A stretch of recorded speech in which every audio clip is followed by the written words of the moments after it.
The International Monetary Fund reckons that Africa is taking off with strong, steady growth, but the positive outlook looks grim considering the slowdown in advanced economies like the European Union and China. South Africa, the continent's most advanced economy, shrank in the first quarter of 2014 as mining output fell sharply following a 5-month industrial action in the platinum sector. The situation had economists predicting recession and highlighting the exposure of the country's feeble growth to over-reliance on commodities. South Africa's growth was said to be so fragile that even one relatively small sector of the economy could tip the whole country into recession. Outside of the issues relating to the strike, we do have other structural issues that have been with us for quite a while.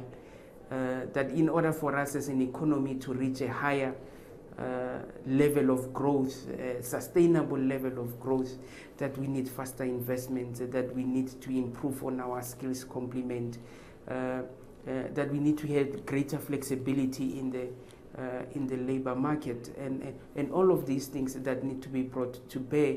And I think the challenges, the correction that has to take place there is gradually unfolding. Elsewhere on the continent, several African leaders chose to focus on agriculture as the real driver of economic growth. Despite being endowed with a quarter of the world's fertile lands, Africa is home to over 200 million hungry people. The Food and Agriculture Organization says that agriculture is the only sector that can absorb Africa's growing workforce over the next 35 years, but poor transport and infrastructure are among the factors holding back growth in the sector. We definitely have to transform the agriculture sector. And unless we do that, economic development on the continent will be undermined, because we know that it is the agriculture sector which has the high potential for employment. We have got to tap that one.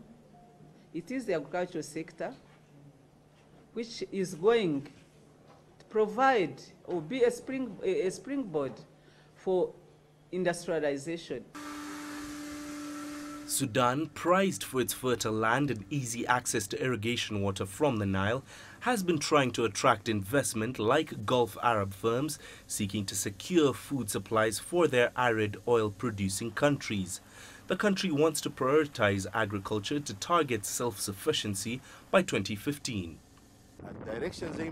The direction, as I said, is food security for Sudan and the coming generation. At the same time, to provide fodder for animals to help improve milk supply. Thirdly, the issue of hard currency, which we can save from this land and water if utilized properly. While Africa sought to boost economic activities to raise revenue and increase self-sufficiency, experts say the continent lost billions in illicit outflows. This was more than the overseas development assistance it received. The continent is losing at least $50 billion a year through these illicit outflows, which is in fact larger than the amount of overseas development assistance that the continent receives.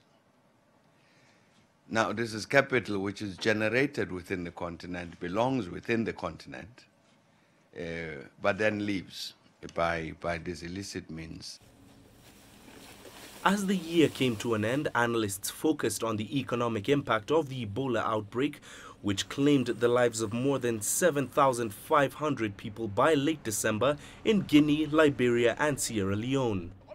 At the time, the World Bank revealed that the epidemic would cost more than $2 billion across the region, causing once booming economies to slow down. At worst, Guinea's economic growth could be reduced to 2.3% next year, while Sierra Leone's growth could be cut by 8.9%, while Liberia will experience a reduction of 11.7%. Mahia, Mutua, CCTV.